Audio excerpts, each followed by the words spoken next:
नमस्कार, राज की बात में आपका स्वागत है। कांग्रेस में जो ऊपर ऊपर से सब शांतिपूर्ण स्थिति चल रही है वो किसी बड़े तूफान की तरफ इशारा कर रहा है, क्योंकि एक तरफ राहुल गांधी की यात्रा जो भारत जोड़ने की थी वो अब समाप्ति की तरफ बढ़ रही है, तो दूसरे तरफ प्रियंका गांधी को केंद्रीय भूमिका में लाने की तैयारी भी चल रही है। एक तरफ सोनिया गांधी के कैंप में दो गुट बने हुए हैं, जिसमें से एक गुट राहुल गांधी के ऊपर दांव खेलना चाहता है तो दूसरा गुट प्रियंका गांधी को भी टेस्ट करना चाह रहा है। तो वहीं कांग्रेस के भीतर एक और हलचल चल रहा है और वो हलचल है शशि थरूर का। शशि थरूर अभी केरल दौरे के ऊपर हैं और केरल में वो पिछले 2 सप्ताह के भीतर 2 बार दौरा कर चुके हैं। नॉर्थ केरल में उन्होंने अलग अलग जगहों पर कई प्रोग्राम किए और अब सेंट्रल केरल में भी वो घुस चुके हैं, जिसके कारण कांग्रेस में हलचल मची हुई है। क्योंकि केरल कांग्रेस के कई नेता और खासकर जो कांग्रेस के पदाधिकारी हैं, जिला इकाई के प्रमुख हैं, अनुशासन समिति के प्रमुख हैं, वो सब लोग थरूर के खिलाफ बोलना शुरू कर चुके हैं। क्योंकि शशि थरूर न तो सोनिया गांधी की बात सुन रहे हैं, न राहुल गांधी की बात सुन रहे हैं और न ही खड़गे की बात सुन रहे हैं। इसके कारण वो प्रोग्राम तो करते हैं लेकिन वहां के कांग्रेस के पदाधिकारियों को इसकी सूचना नहीं देते हैं और ये विवाद का बड़ा कारण बना हुआ है। तो शुरुआत करते हैं सेंट्रल कमिटी में,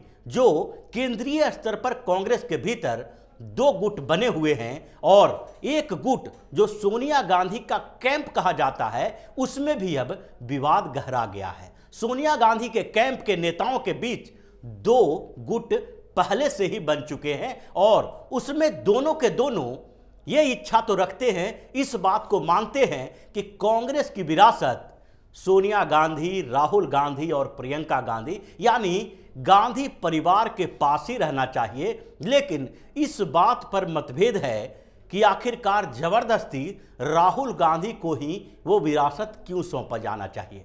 जब गांधी परिवार की बात होती है तो सोनिया गांधी की बात अलग कर दें, क्योंकि सोनिया गांधी अब बड़ी जिम्मेदारी संभालने के लिए स्थिति में नहीं है। लेकिन दूसरे तरफ राहुल गांधी के अलावा एक और नेता है गांधी परिवार में और वो है प्रियंका गांधी। इसलिए एक गुट के नेताओं का मानना है कि राहुल गांधी का टेस्ट तो लगभग हो चुका है और पिछले करीब करीब 6-7 सालों से राहुल गांधी एक्टिव हैं और पूरी तरह से कांग्रेस की कमान संभाले हुए हैं। इस बीच फिर से राहुल गांधी को एक्टिव किया गया है। भारत जोड़ो यात्रा राहुल गांधी की यात्रा है और इसलिए इस यात्रा के परिणाम के ऊपर विचार किया जाना चाहिए, जो लगभग फेल होता दिखाई पड़ रहा है। दूसरी तरफ दूसरा गुट है, उसका मानना है कि राहुल गांधी की तरह प्रियंका गांधी को भी एक टेस्ट के लिए तैयार किया जाना चाहिए, उनकी भी जांच होनी चाहिए। क्योंकि अब तक प्रियंका गांधी को राहुल गांधी के सहयोगी के तौर पर ही राजनीति में लाया गया, कांग्रेस में भूमिकाएं दी गई। पहले जब राहुल गांधी को अध्यक्ष बनाया गया और लोकसभा चुनाव सामने में था तो प्रियंका गांधी की एंट्री करवाई गई। उन्हें राहुल गांधी के सहयोगी के तौर पर आगे काम करने के लिए कहा गया, लेकिन लोकसभा चुनाव के बाद फिर उन्हें उत्तर प्रदेश की राजनीति में लगा दिया गया, जबकि उसके बाद कई विधानसभा चुनावों में प्रियंका गांधी की जो भूमिका होनी चाहिए थी वो भूमिका नहीं दी गई। लेकिन अब जबकि राहुल गांधी अध्यक्ष बनने के लिए तैयार नहीं थे और वो पर्दे के पीछे से रह के कांग्रेस को चलाने की कोशिश कर रहे हैं, तो ऐसे में राहुल गांधी के साथ साथ प्रियंका गांधी को भी केंद्रीय भूमिका दी जानी चाहिए। और इसलिए प्रियंका गांधी को अब 26 जनवरी के बाद भारत की यात्रा पर भेजने की तैयारी भी चल रही है। राहुल गांधी का भारत जोड़ो यात्रा खत्म होगा और दूसरी तरफ प्रियंका गांधी की यात्रा कराई जाएगी। बाहर से तो कांग्रेस के नेता ये कह रहे हैं कि राहुल गांधी की भारत जोड़ो यात्रा के समप के तौर पर, यानी कि उसका फीडबैक के लिए प्रियंका गांधी को मैदान में उतारा जाएगा और वो अलग अलग राज्यों में कुछ रैलियां करेंगी, कुछ यात्राएं करेंगी और उसमें ज़्यादातर महिलाओं को जोड़ने की कोशिश की जाएगी। लेकिन अंदर खाने में जो चल रहा है उसके पीछे की एक अलग ही वजह है। प्रियंका गांधी को भेजा जा रहा है यह देखने के लिए कि क्या राहुल गांधी की भारत जोड़ो यात्रा से ज़्यादा बड़ी रैली, बड़ा अभियान प्रियंका गांधी का होगा।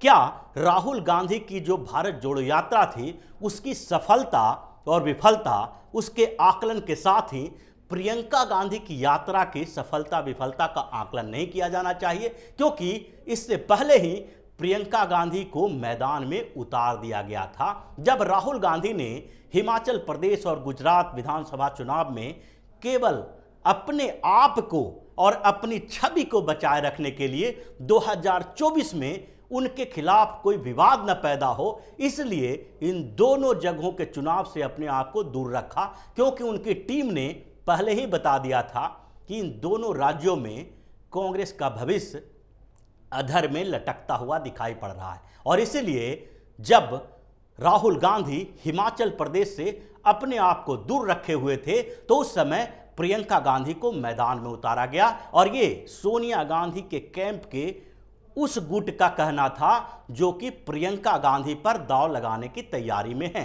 और इसलिए जब हिमाचल प्रदेश में प्रियंका गांधी मैदान में उतरी और फिर कांग्रेस के लिए वो अपनी टीम के साथ काम करना शुरू किया, तो कांग्रेस के कार्यकर्ता और नेता जो हिमाचल प्रदेश के थे वो राहुल गांधी से ज़्यादा अट्रैक्ट प्रियंका गांधी से हुए। और अब जबकि एग्जिट पोल सामने आ गए हैं और ये बताया जा रहा है कि हिमाचल प्रदेश में कांटे की टक्कर भारतीय जनता पार्टी और कांग्रेस के बीच है, तो ऐसे में प्रियंका गांधी का गुट थोड़ा और मजबूत होता दिखाई पड़ रहा है। और अगर नतीजे कांग्रेस के पक्ष में आते हैं तो फिर प्रियंका गांधी के केंद्रीय भूमिका और महत्वपूर्ण हो जाएगी और उन्हें और आगे बढ़ाने की कोशिश की जाएगी। यानी कि कांग्रेस में गांधी परिवार के भीतर जो शांति का माहौल दिख रहा है, जो लग रहा है कि गांधी परिवार एकजुट होकर पूरी तरह से भारतीय जनता पार्टी के लिए चुनौती बनने की तैयारी कर रही है, वो सही नहीं है। वहां भी एक बड़े तूफान का संकेत मिल रहा है और प्रियंका गांधी की राजनीतिक महत्वाकांक्षा अब धीरे धीरे बढ़ने लगी है। और कांग्रेस में जो लोग ये चाहते हैं कि कांग्रेस की जिम्मेदारी गांधी परिवार के किसी मेंबर को ही दिया जाए, वो भी अब धीरे धीरे प्रियंका गांधी की तरफ झुकाव रखने लगे हैं, क्योंकि राहुल गांधी से उन्हें काफ़ी निराशा आई है और वो लोग ये चाहते हैं कि राहुल गांधी अब थोड़े पीछे हटें और प्रियंका गांधी को आगे बढ़ाया जाए। ये तो गांधी परिवार को लेकर कांग्रेस के भीतर एक गहमा गहमी का माहौल चल रहा है, लेकिन दूसरी तरफ कांग्रेस के भीतर एक और अफरा तफरी का माहौल है और वो पैदा करने वाले हैं शशि थरूर। शशि थरूर ने जब कांग्रेस अध्यक्ष पद पर चुनाव लड़ा था तो उसी समय से ये माना जा रहा था कि अब सोनिया गांधी की नज़रें उनके प्रति टेढ़ी होने वाली है, क्योंकि वो किसी भी ऐसे नेता को बर्दाश्त नहीं कर सकती हैं जो उनको चैलेंज करने के लिए तैयार हो। ये कांग्रेस का इतिहास रहा है। जब से कांग्रेस में सोनिया गांधी की एंट्री हुई, वो इनडायरेक्ट तौर पर भी जब कांग्रेस को चला रही थी तो उस समय भी उन्होंने उन लोगों को कांग्रेस से बाहर का रास्ता दिखा दिया जिन्होंने उनको चैलेंज किया था, और वो कांग्रेस अध्यक्ष पद के चुनाव को लेकर भी था। जब कांग्रेस अध्यक्ष के लिए सोनिया गांधी आगे नहीं बढ़ी थी और उन्होंने एक डमी कैंडिडेट खड़ा किया था सीताराम केसरी को, तो उनके खिलाफ चुनावी मैदान में दो और लोग खड़े थे। एक थे शरद पवार और दूसरे थे राजेश पायलट, लेकिन दोनों की स्थिति कमजोर रही। सीताराम केसरी चुनाव जीत गए और शरद पवार को केवल 888 वोट मिले, राजेश पायलट को 349 वोट मिले। लेकिन सबसे बड़ी बात यह थी कि इन दोनों ने सोनिया गांधी को चैलेंज किया था और इसलिए दोनों के लिए स्थितियां अनुकूल नहीं रही। शरद पवार आखिर कांग्रेस छोड़कर चले गए, उन्होंने अपनी पार्टी बनाई और राजेश पायलट कुछ समय तक कांग्रेस में इग्नोर रहे, और उसी का नतीजा है कि आज भी सचिन पायलट को कांग्रेस में अपनी स्थिति मजबूत करने के लिए, राजस्थान का सीएम बनने के लिए इतना लंबा संघर्ष करना पड़ रहा है। और अशोक गहलोत कुर्सी से हटने के लिए तैयार नहीं है, क्योंकि उन्हें सोनिया गांधी, राहुल गांधी का हाथ उनके सर पे है। और ऐसे स्थिति में जब इस बार के चुनाव में जबकि ये माना जा रहा था कि मल्लिकार्जुन खड़गे को सोनिया गांधी का साथ मिला हुआ है, ऑफिशियली भी और अनऑफिशियली भी। तो ऐसे में थरूर जब मैदान में हैं तो चुनाव परिणाम के बाद थरूर का कांग्रेस में रहना मुश्किल हो जाएगा। और हुआ भी ऐसा ही, जब चुनाव का परिणाम आया और जब वोटिंग के बाद काउंटिंग की बारी आई तो काउंटिंग में भी थरूर के लोगों ने सवाल उठाए।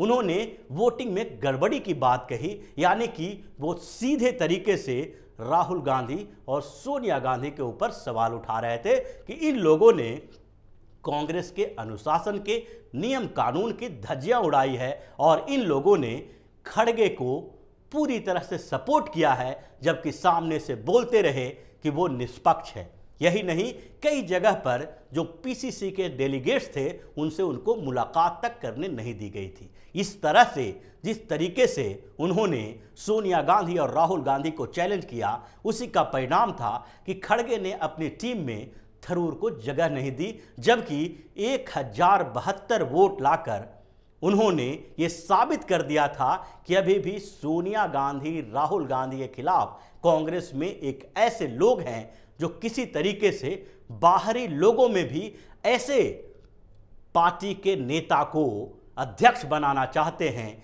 जो सोनिया गांधी की कठपुतली न रहे, उनके इशारों पर नाचे नहीं। लेकिन इसके बावजूद थरूर को कोई जगह नहीं दी गई और इसलिए उन्होंने अपने आप को अलग करने के लिए प्लानिंग करना शुरू कर दिया। चूंकि कांग्रेस अचानक से शशि थरूर को अलग नहीं कर सकती, सोनिया गांधी उसे बाहर नहीं निकाल सकते, इसलिए इन लोगों ने थरूर को टॉर्चर करना शुरू कर दिया। और थरूर भी ये जानते हैं कि अचानक से वो कांग्रेस से बाहर नहीं निकलेंगे, तो इसके लिए उन्होंने तैयारी शुरू कर दी। और ये तैयारी उसी तरीके से है जिस तरीके से पार्टी छोड़ने से पहले गुलाम नबी आज़ाद ने अपनी तैयारी शुरू की थी। गुलाम नबी आज़ाद भी कश्मीर में जाकर रैलियां कर रहे थे, प्रोग्राम कर रहे थे और दौरा कर रहे थे, लेकिन वो कांग्रेस के जो ऑफिशियल कैंडिडेट थे, कांग्रेस के जो पदाधिकारी थे, उन लोगों की सहयोग, उन लोगों की सहायता नहीं ले रहे थे। और जब राहुल गांधी सोनिया गांधी ने उन्हें प्रदेश कांग्रेस के अध्यक्ष का ऑफर भी दिया तो उन्होंने ठुकरा दिया था। कुछ इसी तरह शशि थरूर आजकल केरल में घूम रहे हैं। उन्होंने पिछले हफ्ते नॉर्थ केरल की यात्रा की थी। उस यात्रा के दौरान जब दौरा कर रहे थे तो उन्होंने कई प्रोग्राम किए और उस प्रोग्राम को लेकर कांग्रेस में कंफ्यूजन पैदा हो गया।